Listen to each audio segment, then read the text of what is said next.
어제 일산에서 그 복음생명 캠프가 모처럼 열렸습니다. 매일 3주 토요일마다 오전에 시작해서 오후 6시에 마쳐서 8시 비행기를 타고 제주도로 내려왔습니다. 공항에 우리 조 집사님 나오셨는데 첫 마디가 뭐냐면 일주일 너무 기다렸다는 거예요. 나를 보고 싶어서 그랬나 그랬더니 이번 주에는 하나님이 무슨 말씀을 하실까 기다렸다는 거예요. 제가 그 얘기 듣고 숙소에 들어갔는데 너무 주님께 죄송하고 부끄럽더라고요. 우리 집사님 성도님들은 일주일 동안 이 말씀을 받기 위해서 간절히 기도하고 절박하게 기다렸는데 말씀을 전하는 나는 과연 그러고 있는가, 이런 생각이 들어서 참 부끄러웠습니다. 그러면서 정말 하나님의 말씀을 간절히 받고 그 말씀이 정말로 그러한가 상고하는, 사도행전 17장 11절에 보게 되면 바울이 베레아 교인들을 생각할 때 저들은 하나님의 말씀을 간절히 받고 그 말씀이 그러한가 하고 매일 성경을 상고했더라. 그때요. 이런 성도가 있다면 정말 교회에 희망이 있다 생각이 들었습니다. 뭘 간절히 받으십니까? 하나님의 말씀을 간절히 받는 것도 중요하고, 또 하나 중요한 것은 이 말씀이 진짜 그러한가 내가 직접 말씀 앞에 나가야 되거든요. 간절히 받는 건 너무 귀합니다만 한 걸음 더 나가서 매일 말씀 앞에 나가서 이 말씀이 진짜인가?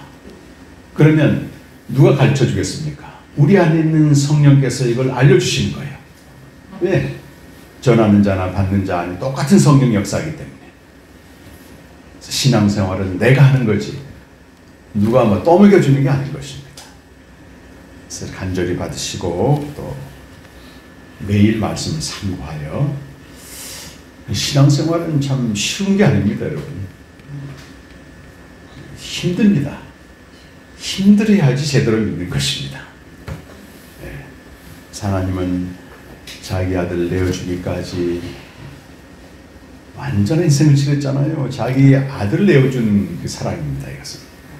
우리도 그 사랑에 반응해야만이 불꽃 튀는 사랑이 되는 거 아니겠어요? 하나님은 마음과 뜻과 정성을 다해서 자기 아들을 내어주고 사랑하셨는데 우리는 1%만 사랑해봐요. 무슨 그게 사랑이 되겠습니까? 완전한 사랑은 100% 주고받는 사랑이거든요. 그래서 여러분, 순교자로 또는 선교사로 헌신하고 그 주의 몸된 교회를 위해서 희생하고 복음 전하면서 고난당한 사람들은요, 그 기쁨이 충만합니다. 왜? 불꽃 튀는 사랑을 하기 때문에 그래요. 하나님 100% 사랑 주셨는데 우리가 한 5%만 사랑해봐야 또 미지근하지. 이건 재미가 없습니다. 재미가 신앙생활에. 오늘은 그 십자가, 온유와 겸손의 멍에를 메고 말씀을 나누려고 합니다. 예수님이 3년 동안 이렇게 기적도 일으키시고 병자도 고치고 많은 일을 하셨단 말이에요. 그 중에서 12제자를 이제 제자로 부르시고 그들과 함께 이제 동행을 합니다. 이제 예수님이 3년 사역을 마치고 예루살렘 가서 십자가에서 달리셔야 되는데, 그때 이제 제자들에게 물어보는 거예요. 사람들이 날 누구라고 하더냐 물어봤잖아요. 그러니까 사람들이 그랬다는 거예요. 어떤 사람은 엘리야라고 합니다. 어떤 사람은 세례 요한이라고 합니다. 어떤 사람은 선지자 중에 하나라고 합니다. 이제 여러 가지 예수님이 하는 말씀과 또 기적을 보고 그렇게들 다 얘기를 해서 자기 주관적으로. 그러니까 예수님이 제자들에게 그러면 너희는 나를 누구로 하냐, 이게 중요하지. 다른 사람이 고백하는 예수님이 아니고 내가 고백하는 예수님이 누구냐, 이게 굉장히 중요한 거예요. 그때 제자들 대표해서 누가 나섰습니까? 베드로가 나서가지고, 하여튼 베드로는 나서기 좋아하는 그런 제자예요. 실수도 많이 하고 부인도 하고. 근데 뭐라고 베드로가 대답하냐면 29절에 보니까 주는 그리스도시오, 이렇게 대답을 했어요. 주는 그리스도시오. 원문에는 당신은 그리스도시오 이렇게 되어 있습니다. 그러니까 마태복음과 마가복음에서 예수님을 주여로 부른 이는 그 이방 여인 한 사람이에요. 개들이 먹는 부스러기라도 날 좀 달라고 했던, 그렇게 마가복음 7장에 나오고 마태복음 15장에 나오는 그 여자만 딱 한 번 주여로 불렀고, 여기는 이제 당신은 그리스도시여. 그리스도란 말이 무슨 뜻인가요? 네, 기름 부음을 받은 자. 그래서 히브리 말로는 메시아라고 해요. 메시아는 기름 부음을 받은 자인데, 이걸 신약적인 언어인 헬라어로 바꾸면 이게 그리스도가 돼요. 근데 당신은 그럼 그리스도이다. 이 구약 시대에는 그리스도 메시아가 오기를 간절히 기다렸습니다. 간절히 기다렸어요. 어떤 메시아를 기다렸겠습니까? 다윗과 같은 메시아를 유대인들이 기다렸어요. 지금 우리 2000년 전 이 예수님 당시의 상황은 굉장히 열악했습니다. 그 가난하기도 했지만 로마의 완전히 식민지, 우리 일제 36년 식민지 생각하시면 돼요. 다 세금으로 수탈해 가고 자유가 없고 이런 데다가 게다가 또 가난했어. 우리 얼른 일제 36년 시절 생각하면 되실 겁니다. 그러니까 누가 떡하니 다윗과 같은 메시아가 나타나면 정치적으로 해방이 되고 경제적으로 살만하고 사회적인 정의가 이루어져서 억울한 사람들이 이제 회복되고, 이런 메시아를 간절히 기다렸단 말이에요. 그러니까 예수님이 그 얘기를 들으시고 30절에 보니까, 여기 성경 보시면 자기의 일을 아무에게도 말하지 말라. 자기의 일이 누구의 일이겠습니까? 여러분, 예수님의 일이고 그리스도의 일입니다. 네가 그리스도라 그랬으니까 그리스도가 무슨 일을 하는지 내가 알려주마. 비로소 가르쳐주는 거예요. 그전에는 병자도 고쳐주고 귀신도 쫓아내주고 여러 가지 일을 했지 않습니까? 그런데 이제는 그리스도의 일이 뭔가 알려주마. 그건 병자를 고치는 것도 아니고 또 기적을 일으키는 것도 아니고 귀신을 내쫓는 것도 아니고 뭐라는 거예요? 그 다음 31절에 그리스도의 일이란 많은 고난을 받고 장로들과 대제사장들과 서기관들에게 또 버림받고 또 죽임을 당하고, 그런데 사흘 만에 살아나는 것이다. 그리스도의 길은, 그리스도의 일이란 고난당하고 죽임당하고. 예루살렘 가면 종교 지도자들 있잖아요. 그들에게 의해서 죽임당한다는 생각이 들어. 그 베드로 여러분 얼마나 놀랬겠어요. 자기는 지금 어떤 메시아를 기다렸는데, 이분이 예루살렘 가면은 다윗처럼 왕이 돼가지고, 자기는 이제 옆에 이제 비서실장이나 요즘 정치인들이 그런 거 하잖아요. 열심히 따라다니면서 옆에 한 자리 하려고. 그 꿈을 꾸고 있었는데 완전히 예수님의 그 꿈을 막 깨뜨려버려요. 나 다윗처럼 왕대로 가는 거 아니고 죽으러 간다 한마디로. 3년 동안 예수님을 따라다니던 베드로가 얼마나 놀라고 당황했는지요. 그 다음 줄 보니까 드러내놓고 예수님이 말씀하시니까 베드로가 예수를 막 붙잡고 항변했다. 항변했다는 말이 원문으로 보면 예수님을 꾸짖었다 이렇게 되어 있어요. 에피티마우라고 되어 있는데, 사탄을 꾸짖듯이 예수님한테 대드는 거예요. 당신이 이럴 수 있느냐. 3년 동안 내가 집과 가족과 재산 버리고 따랐는데 고작 나는 지금 예루살렘 가기만 하면 이 한 자리 할 줄 알았는데 죽어버려. 어떻게 돼? 근데 게다가 종교 지도자들에게서 죽임당한다니까. 그러니까 누구나 봐도 놀랄 겁니다.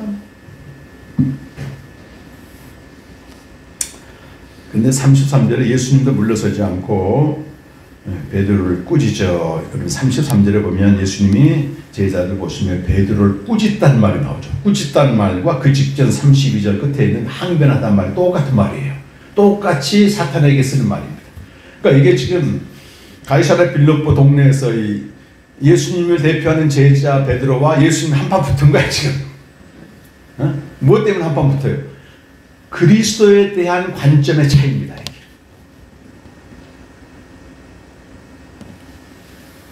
이게. 여러분 같으면 안 그러겠습니다.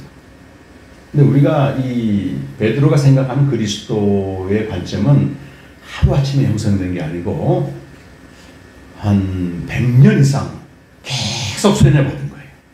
계속 배운 겁니다. 예수님 오시기 전에 한 160년 전에 그 유대 땅에 큰 사건이 일어나요. 그 헬라의 왕들이 안티오코스 에피파네스라고 하는 왕이 그 이제 지형적으로 북쪽이 시리아고 가운데가 이스라엘이고 그 밑에가 이집트예요. 이렇게. 그러니까 이제 이스라엘은 조그만 땅인데 중간에 끼어 있는데 북쪽에 있는 시리아의 헬라 왕이 굉장히 강력한 왕이 나타났습니다. 이 사람이 저 아래 애국을 정복하러 갔다가 오는 길에 그 중간에 낀 이 예루살렘을 들려가지고 그 예루살렘 성전에다가 돼지피를 뿌리고 제우스 신상을 세워놔 버린 거예요. 근데 그 이스라엘 유대인들은 바벨론 포로에서 돌아온 지 한 516년에 BC 516년에 성전을 다시 짓거든요. 성전을 지으면서 오직 성전 중심으로 신앙생활을 열심히 하고 있어. 근데 그 거룩한 성전에다가 돼지피를 뿌려버리니까 얼마나 기가 막히겠습니까? 3년 동안 마카비 형제들이 일어나서 헬라 왕과 싸웁니다. 그래서 성전을 회복하는 거예요. 수전절이라고. 성전은 사수한, 저는 성전을 말하고 수전절이라고 하는데 아주 중요하게 지켜요. 그래서 예수님 당시에도 요한복음 10장 22절 보면 그 수전절 지키러 예수님이 올라가잖아요. 그 167년부터 164년까지 BC 이때 이제 전쟁을 해서 이겼는데 그때부터는 성전 중심으로 하는데 문제는 성전이 타락이 되는 거예요. 제사장들이 돈 받고 매각매직하고 이런 일이 벌어지니까 이 그들 중에서 이제 구별된 자들이 나타납니다. 그들이 누구냐면 바리새인들이에요. 바리새인은 아주 예수님한테 야단 맞아가지고 우리가 나쁘게 보는데요. 사실은 바리새인 사도 바울도 바리새인 출신이에요. 니고데모도 바리새인 출신이고 제일 잘 믿는 사람들입니다. 한마디로. 이 사람들이 나타나가지고 지금부터 이 이스라엘 백성을 가르쳐야 되겠다 하면서 그 전쟁이 일어난 뒤 계속 유다가 성전이 회복되면서 한 20년쯤 지나서요. 유일하게 독립왕국이 잠깐 생깁니다. 독립왕조가. 그러니까 원래 이스라엘 나라가 없었지만 제사장을 중심으로 한 독립국가가 형성돼요. 그러면서 전 세계에 흩어져 있는 유대인들이 예루살렘으로 돌아옵니다. 이제 그 전만 해도 예수님이 사셨던 나사렛 그 땅은 완전히 이방 사람들이 가득했어요. 혼합신앙이 가득했습니다. 그래서 유대인들이 돌아올 거 아니겠어요. 지금 전 세계에서. 근데 그들을 계도하고 가르친 사람들이 바로 바리새인들이고 서기관들이다 그 말이에요. 그러니까 서기관들이 가가지고 한 얘기가 뭐예요? 다 이거 같은 메시아가 온다. 그거 오기만 하면 우리 정치적으로 자유를 얻게 되고 이제 심판한다는 세상이 열린다. 그렇게 이제 가르친 거예요. 그러니까 그 사람들은 계속 이 메시아가 오기만 기다리고 있었는데 메시아는 좀 특별한 능력이 있어야 될 거 아니겠습니까? 근데 예수라는 사람이 보니까 기적도 행하고 병도 고치고 하니까 막 사람들이 몰려가는 거예요. 야, 저 사람이 메시아다. 우리가 기다렸던 메시아다. 3년 따라다녔더니 예수님 말해요. 나는 너희들이 기다리는 그런 메시아가 아니고 죽는 메시아다. 이렇게. 그게 하나님의 입장인 겁니다. 그래서 여러분 성경에 보시면 30절에 자기의 일이라는 말이 나오고 그리스도 일이죠. 그리고 33절에 하나님의 일이라는 말이 나와요. 하나님의 일인 네가 생각하지 않고 사람의 일을 생각한단 말이 무슨 말이에요? 그들이 갖고 있는 메시아가 아니에요. 예수님 메시아가 오면 잘 된다 이겁니다. 그러면서 예수님이 우리와 제자들을 불러 이르시되 누구든지 나를 따라오려거든 자기를 부인하고 자기 십자가를 지고 나를 따를 것이라. 예수를 믿는다는 것은 이 세상에서 내 소원을 이루는 게 아니고 자기를 부인하고 자기 십자가를 지고 예수님을 따르는 것이네. 우리 예수님을 그냥 따르는데 자기 마음대로 따르는 게 아니고 자기를 부인하고 자기 십자가를 지고 따라라. 우리 한국교회 한 140년쯤 복음이 들어온 지 한 140년쯤 됐습니다. 초창기 선교사님들이 열심히 복음을 전하고 교회가 세워졌는데 주로 이제 강단에서 2000년 전에 서기관들이 그 백성들 계속 뭐라고 가르쳤어요? 메시아가 오시면 우리는 복 받는다 이런 개념으로 계속 가르쳤잖아요. 근데 우리 한국 교회도 어찌 보면은 그런 경향성이 좀 있었습니다. 왜냐하면 삶 자체가 너무 피폐해졌었어요. 일제 36년 강점기, 또 6.25, 가난 이런 세대를 쭉 거치면서 사람들이 고통을 당하면 뭔가 이 문제를 해결할 끈을 잡는 거예요. 생명의 동아줄처럼 내가 살아남기 위해서 뭔가 의지하는데 전에는 무당에게 가서 빌었고 산에 가서 빌었는데 이제 복음이 들어왔으니까 이제 예수님한테 자꾸 매달린다는 겁니다. 그래서 제가 아는 교회 장로님도 그런 생각을 하고 있어요. 전에는 우리가 산에 가서 빌었는데 이제 교회 가서 빌면 된다. 교회 가서 빌면 잘 된다. 이렇게 갖고 있는 신앙관을 완전히 갖고 있는 겁니다. 그냥 100년 가까이 돼버리니까 예수 믿으면 복 받는 게 아니고 죽는 거야. 이 얘기하면 벌써 이제 베드로처럼 반응이 그럴 수가 있나 하나님.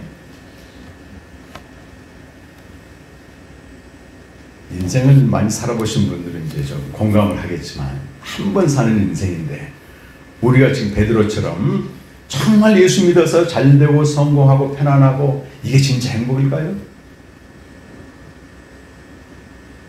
근데 이런 걸 안 누려본 사람들이 행복이라고 생각해요. 사람은 그걸 위해서 태어난 게 아니거든요. 진짜 태어난 목적이 있습니다. 그럼 예수님 왜 십자가에 죽으시고 부활하셔야만 하는가? 그래서 예수가 그리스도다. 그 뜻은 뭐냐면 예수님은 십자가에 죽으시고 부활하신 분이다. 그런 뜻입니다. 그리스도의 일이 뭐냐면 십자가에 죽으시고 부활하신 것이다. 그럼 우리가 이제 이렇게 볼 수 있어요. 아니 예수님이 십자가에서 죽으시고 부활하신 게 나와 무슨 상관이 있는가? 물을 거 아니겠습니까? 그래서 예수를 믿는다는 것은 조금 길게 설명하면 예수가 그리스도이심을 믿는 겁니다. 그래서 예수가 그리스도이심을 믿는다는 것은 예수가 나를 위해 십자가에 죽으시고 부활하셨다는 사실을 믿는 겁니다. 이게 좀 성령으로 깨달아져야 돼요. 그러니까 여러분 예수 믿으세요. 뭘 믿으세요? 예수 믿으면 복 받. 그게 아니고 예수가 그리스도이심을 믿는 겁니다. 이렇게 얘기를 해줘야 돼요. 그럼 예수가 그리스도이심을 믿는 건 뭘 말합니까? 그가 십자가에 죽으시고 부활하셨다는 걸 믿는 겁니다. 그럼 그가 십자가에 죽으시고 부활하신 게 나와 무슨 상관이 있어요? 나한테 복이 주어집니까? 떡이 주어집니까? 물어볼 거 아니겠습니까? 뭐가 있습니까? 예수가 그리스도이심을 믿게 되면 뭐가 되는 거죠? 그의 죽으심과 부활을 믿는 것인데 그렇게 되면 우리에게 새 생명이 주어진다는 거예요. 이게 키포인트입니다. 그래서 요한일서 한번 찾아보실까? 요한일서 5장 1절에 보면 우리 앞부분만 읽을게요. 요한일서 5장 1절에 보면 함께 읽겠습니다. 예수께서 그리스도이심을 믿는 자마다 하나님께로부터 낳은 자다 그 말. 하나님의 자녀가 된다. 새 생명을 얻은 자다. 영원한 생명을 얻은 자다. 그렇게.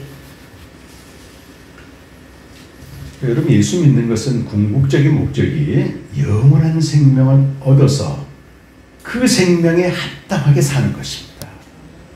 그러니까 우리가 타고난 욕망의 존재인 아담의 생명으로는 절대 자기 부인도 안 되고 자기 십자가도 안 져지게 되고 여전히 자기를 위해 살 거 아니겠어요? 본성이 그런데 강아지 생명보로 사람 흉내 내라면 어느 정도 내지만 안 되잖아요. 그게 강아지는 그냥 짖고 먹고 그냥 자기한테 양식 주는 사람 앞에서 춤을 춥니다. 제가 그 농장에 가끔 가거든요. 제 처형이 농장을 해서 배농장 가는데 거기 개들이 있어요. 그런데 벌써 그 뼈다귀 같은 걸 갖고 가면 난 그 개가 그렇게 춤을 잘 추는지 몰랐어. 뱅뱅뱅뱅뱅 돌면서 막 춤을 알아보고 무엇 때문에 그래요? 그 뼈다귀 때문에 그런 거예요? 뭐 생각 있어요? 뭐가 있어요? 그게? 모든 생명체마다 살아가는 방식이 있고 먹고 사는 양식이 있습니다. 아담 안에서 태어난 옛사람은 이 땅에서 잠깐 사는 이 땅에서 잘 먹고 잘 살고 유명하고 그게 전부예요. 죽음의 멸망에 이르고. 근데 영원한 생명은 그렇게 살지 않도록 되어 있어요. 그 샘플, 본을 보여주신 분이 영원한 생명을 가지고 이 땅에 오신 예수님이라 그 말이에요. 그러니까 우리가 아담 안에 있는 욕망의 존재로서 예수님을 따라가는 거 너무 힘들어요. 코드가 안 맞는 거야 이게. 근데 예수님이 가진 그 생명으로는 가능합니다. 즐겁게 할 수 있습니다.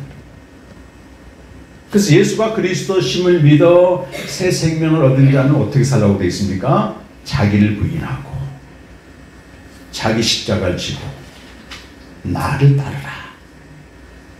예수님은 꼭 그렇게 가셨잖아요. 자기를 부인하고 그분이 십자가를 지고 하나님의 뜻대로 사셨으니까. 그런 삶이 오늘 마가복음 8장 보게 되면 결코 헛되지 않는 삶이에요. 그 뒤에 마가복음 여러분 예수님 왜 이 말씀을 하시고 그 뒤에 이렇게 얘기하시잖아요. 35절에 보면 8장 35절에 누구든지 자기 목숨을 위해 살고자 하면 다 잃어버린다. 누구든지 나와 복음, 예수님과 복음을 위하여 희생하고 자기 목숨을 잃으면 구원할 것이다. 나중에 가보면 안다는 겁니다. 자기를 위해 사는 사람은 나중에 땅을 치고 후회해. 잘 사는 줄 알았더니 다 잃어버린 삶을 사는 거야. 야, 헛된 삶을 살았네. 근데 주와 복음을 위해 사는 사람들은 야, 하나님 감사합니다 하고 주님께 입장한다 그 말이에요. 근데 우리는 참 한 치 앞도 못 보지만은 우리 마지막 미래를 몰라요. 참 끝에 가봐야 하는데 여기서 결정하려고 해요. 전부. 그러니까 조금 더 많이 가진 사람 부러워하고 조금 없는 걸 그냥 원망하고 그게 아니거든. 예수님 마지막을 다 보여준 겁니다. 주를 위해 사는 삶은 결코 헛되지 않는 수고라고 되어 있어요. 근데 36절에 보면 예수님이 예를 하나 들어요. 37절에 사람이 무엇을 주고 자기 목숨과 바꾸겠냐. 뭘 바꾸겠습니까? 여러분? 사람이 자기 목숨을 잃게 되면 이 전 재산 전부 팔아서라도 자기 목숨을 연명하고 지키려고 하는 거 아니겠습니까? 아니 목숨이 없어져 버리면 그 많은 재산들이 무슨 소용이 있어요? 이 세상에서 자기 목숨을 바꿔버릴 그런 사람은 없다는 거. 어리석은 사람이죠. 마찬가지라는 겁니다. 그래서 사람이 온 천하를 얻고도 자기 목숨을 잃으면 무엇이 유익하겠노? 온 천하와 바꿀 수 없는 게 우리 목숨인데 세상 사람들은 온 천하를 얻기 위해서 자기 목숨을 잃어버려요. 그렇죠? 온 천하를 좀 더 갖고 좀 더 누리자 하다가 자기 목숨을 잃어버리는 거예요. 톨스토이의 그 우화집에 그런 게 나오잖아요. 어떤 사람에게 얘기를 했습니다. 당신이 아침부터 일어나가지고 저녁 때까지 해질 때까지 갔다 올 텐데 그 닿는 땅을 전부 네 걸 주말에 얼마나 신바람이 나와서 이제 달려갑니다. 근데 그만 갔다 와야 되는데 계속 욕심이 생기니까 좀 더 가자 하다가 갔다 오는데 해질 때까지 와야 되는데 이게 큰일 났거든. 그래서 계속 왔는데 너무 힘들게 와가지고 딱 엎어지는 순간, 온 천하를 가진 순간 죽어버렸다. 그게 인생이라는 겁니다.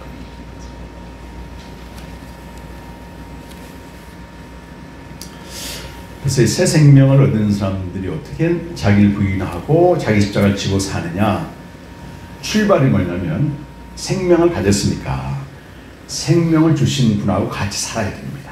이것을 좀 신학적인 성경적인 말로는 생명의 교제다. 이렇게 말 생명의 교제. 요한에서 1장에 나오거든요. 생명을 가진 자는 하나님과 그 아들과 더불어 매일 교제를 해라. 그러면 우리 승대 형제가 엄마가 다 차려놓은 밥을 무상으로 먹듯이 우리가 자녀이기 때문에 하나님 아버지 집에 있는 모든 부유함을 다 누린다는 것입니다. 그 부유함이 뭡니까? 세상이 줄 수 없는 기쁨이에요. 세상이 줄 수 없는 평화입니다. 세상이 줄 수 없는 안식입니다. 이건 우리가 노력한다고 이 세상에서 얻는 게 아니에요. 고생하고 집을 샀대요. 거기에 평안한 잠은 주어지지 않습니다. 그렇지 않습니까? 우리나라 최고 부자인 건 누구예요? 삼성그룹의 이재용 씨. 이재용 씨도 잠을 못 자니까. 그 잠자는 우유 같은 약 있잖아요. 그 뭐라 그러지? 프로폴. 제가 작년에 발가락 수술하느라고 마취를 했는데, 수면 마취하는데 프로폴 그걸 주는데, 이야, 정말 잠이 살아요. 그러니까 사람들이, 잠 못 자는 사람들이 빠져드는 것 같아요. 그냥 개운하게 일어났는데 수술이 다 끝났어. 30분. 야, 이 맛에 바로 저걸 주사를 넣는구나. 잠을 못 자? 이 한국의 최고 부자도 잠을 못 자는 겁니다.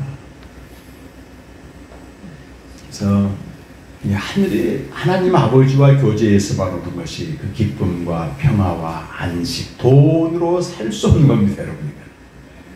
그것이 있을 때 우리가 자기를 부인하고 자기 십자가를 지고 가는데, 신앙생활 하다 보면 구체적으로 이걸 적용을 어떻게 하는가? 자기 부인한다는 얘기는 내가 없어지는 거잖아요. 그럼 누가 내 안에 사시는 거예요? 그렇죠. 주님이 내 안에 사시는 걸 말합니다. 그럼 마태복음 11장에 한번 가보겠습니다. 마태복음 11장에 가면 주님과 함께 사는 삶에 대한 말씀이 여기 나오는데, 11장 28절에서 30절까지 말씀이에요. 11장 28절에서 30절까지 말씀입니다. 함께 한번 읽겠습니다. 시작. 수고하고 무거운 짐진 자들아, 다 내게로 오라. 내가 너희를 쉬게 하리라. 나는 마음이 온유하고 겸손하니 나의 멍에를 메고 내게 배우라. 그리하면 너희 마음이 쉼을 얻으리니 이는 내 멍에는 쉽고 내 짐은 가벼우니 하시라. 그럼 나를 부인하고 자기를 부인하고 자기 십자가를 지는 삶은 자기를 부인하고 온유하고 겸손하신 주님의 멍에를 지는 것을 말합니다. 자, 한번 생각해 보세요. 지금 이때 당시 예수님이 누구에게 얘기했는가 하면 율법의 모든 짐을 지고 살아가는 유대인들에게 한 말이에요. 율법이라고 하는 것은 우리가 나쁜 의미로 받아들이면 안 되고, 당시에 하나님을 믿는 사람들이 반드시 지켜야 하는 법입니다. 법. 그러니까 마땅히 내가 살아내야 되는 삶을 말해요. 마땅히 내가 감당해야 될 인생의 짐을 말하거든요. 근데 그게 너무 무겁다는 말이에요. 그 예수님이 그들을 이렇게 부르시면서 수고하고 무거운 짐진 자들아 내게로 와라. 내가 너희를 쉬게 할 것이다. 그러면서 뭐라고 말씀하시냐면, 짐을 좀 가져가면 좋겠는데 짐을 가져가시는 게 아니고 나의 멍에를 메고 내게 배우라. 멍에를 주신다는 건 멍에. 여러분, 멍에가 뭡니까? 네? 그렇지. 그 옛날 시골에서 그 소에다 멍에를 메우잖아요. 그래서 밥 갈 때, 맞아. 밥 가는 게 얼마나 힘들어. 근데 생각을 해보세요. 소에다가 멍에를 안 매주고 그냥 밭을 가려면은 소의 살이 터지고 피가 나고 온통 생채기가 날 거 아니겠어요? 근데 멍에를 탁 쥐어주게 되면 똑같은 일인데 쏴 난다 그 말이에요. 근데 우리 모든 인생들은 당시 유대인들처럼 마땅히 져야 될 짐이 있다는 거예요. 이걸 피할 수가 없습니다. 우리 인생의 주권이 하나님께 있기 때문에 내가 어쩌다가 남편을 먼저 떠나볼 수도 있고, 또 어떻게 하다가 또 갈라설 수도 있고, 그럼 내가 혼자 자녀를 다 길러야 되잖아요. 근데 내 혼자 짐을 지게 되면 계속 생채기가 난다. 그래서 우리 안에 원망과 시비와 한이 쌓이게 되어 있습니다.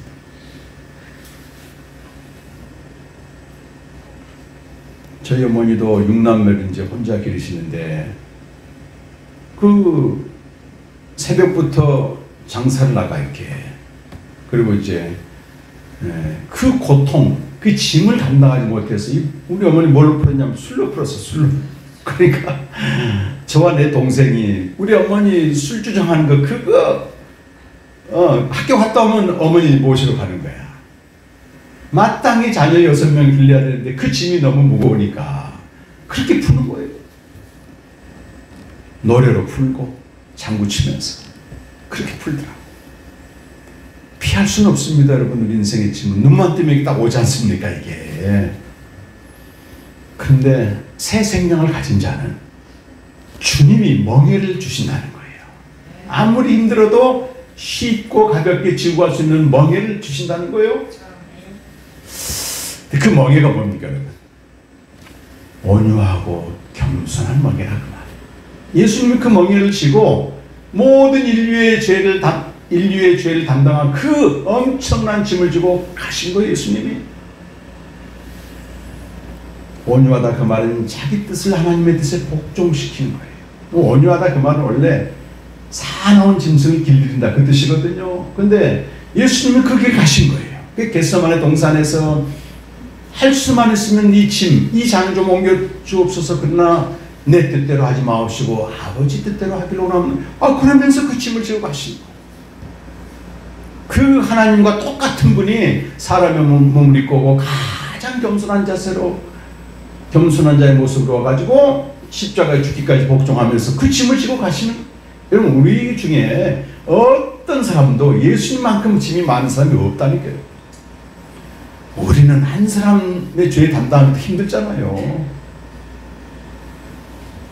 자녀들이 막 살고 그냥 주야로 바뀌어가지고 하고. 우리 지난주에도 우리 청년 제자 한 명이 저한테 이제 긴 복이 왔는데, 우리 아들은 그냥 밤이면 뭔지 유튜브를 계속 보다가 낮이면 그냥 하루 종일 잔다. 그걸 엄마로서 견딜 수가 없는 거예요. 어떻게 그 짐을 지겠습니까, 여러분? 그런데 예수님은 반역하는 저와 여러분과 모든 인류의 죄를 짊어지고 가시잖아요. 우리에게 알려주는 거예요. 너희가 온유와 겸손의 멍에가 아니면 절대 너희 짐을 지지 못한다. 생치기만 난다면 생치기. 날마다 자녀들과 싸우고 다투고 집안의 전쟁이 전쟁. 자기 뜻이 없어져야 됩니다. 자기 뜻이 없어져야.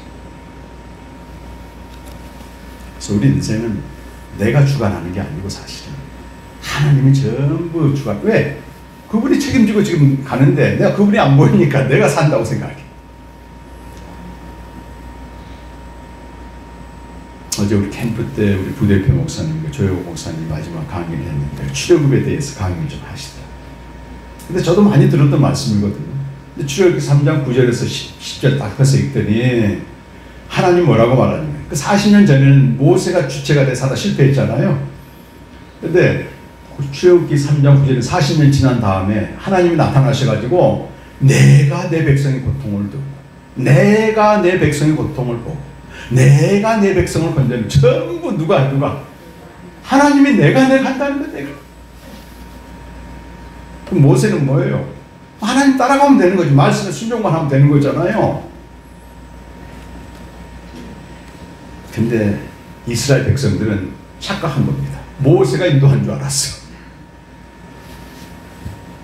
그러잖아요. 이스라엘 백성들이 하나님이 광야인 인생을 인도한다 생각하게 되면 물이 없어도 걱정할까 안 할까? 하나님이 인도하니까 걱정 안 하겠죠. 그분의 전능하신 그분이 가라고 해서 가고 있는데. 근데 모세가 인도한다 생각하니까 자꾸 모세에게 원망을 하는 모습. 교회도 누가 인도하고 있습니까, 여러분?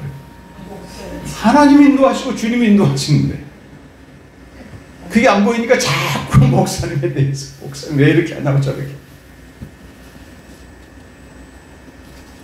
우리 인생 전체를 놓고 보면 시편 105편에 있는 것처럼 실제는 사람이 움직이는 것 같지만 요셉의 형들이 요셉을 팔아넘기고 못된 짓을 했지만 시편 105편 19절에서는 내가 있다 이렇게 말씀하시는 거예요.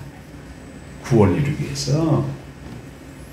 그러기 위해서 우리는 정말 하나님이 하신다고 믿어지게 되면 나를 부인해야지. 내 생각을 내려놔야지. 내 생각을 주장하고 내 생각을 관철하게 되니까 계속 고통이 오는 거예요. 저도 늘 이것 때문에 힘듭니다. 이 지도자 이제 대표하다 보니까 어떤 문제를 결정할 때 이제 하거든요, 결정을. 근데 이게 주변에서 좀 이거 아니다 반발하면 그냥 내려놓으면 되는데 그냥 밀고 가. 대표의 어떤 뭐 대단한 것도 아닌데 또. 그러다 보니까 관계들이 힘들어지게 되고 짐이 너무 무거워. 근데 그걸 탁 내려놓으니까 말이죠. 정말 살맛이 나더라고요. 그래서 이제 한 30명 가까이 캠프에 오셨는데 제가 마지막에 이제 그 강의 듣고 그랬어요. 하나님이 여러분을 오게 하셨다. 하나님이 여러분에게 듣게 하셨다. 하나님이 여러분에게 깨닫게 하셨다. 하나님이 여러분을 생명을 인도할 거다. 난 걱정 하나도 없다. 뭘 걱정해, 하나님도 하시는데. 근데 내가 이 짐을 지고 내가 캠프를 하고 내가 은혜를 끼친다 생각하면 그때부터 이제 고통이 오고 하나님이 다 하시는데 나는 따라가면 된다. 따라가. 뭐 예수님이 네가 해라 안 그러고 자기를 부인하고 자기 십자가 지고 난 따르라 그랬지. 그분이 하신다고 하잖아요. 그래서 여러분 크고 작고 많은 문제들이 있고 올해도 각자 이제 짐들이 있을 거예요. 각자 얘기 들어보면 안타깝죠. 어떻게 그 짐을 지고 하루를 살아낼까 하는 그걸 주님은 더 잘 아십니다, 여러분. 그 과정에서 찢겨지고 고통당하고 다 아시기 때문에 어떤 사람의 부정적인 모습이 드러났을 때 우리는 그걸 감당할 수가 없어요. 그러나 주님은 어떻게 대하십니까 하면 진지하게 대하십니다. 생명의 동아줄로 네가 그랬기 때문에 지금 살아있는 거다. 그걸 이제 넘겨야 돼요. 멍에라고 하는 거는 주님은 온유와 겸손의 멍에로 지금 가고 있는데 내가 엉뚱하게 내 멍에를 제시해버리면 억장이 날 거 아니겠어요. 그러니까 힘든 겁니다. 그래서 내가 내 짐이 하루에 일어나서 저도 하루 뭐 3시간씩 말씀 묵상하고 이게 짐이에요. 짐 어떻게 보면. 근데 내가 한다면 너무 힘들어. 근데 매일 주님께 자백합니다. 내가 하는 게 아니고 주님이 좀 해주세요. 기쁘게 하거든요. 어떤 분 그래 어떻게 매일 3시간씩 말씀 앞에서 그러고 있냐. 근데 주님이 온유와 겸손한 마음을 주면 쉽게 하게 되고 내 생각이 들어가면 또 힘들고 이것과 싸우는 거예요. 그래서 내 짐이 마땅히 져야 될 짐이 힘들고 고통이 된다면 빨리 깨달아야 됩니다.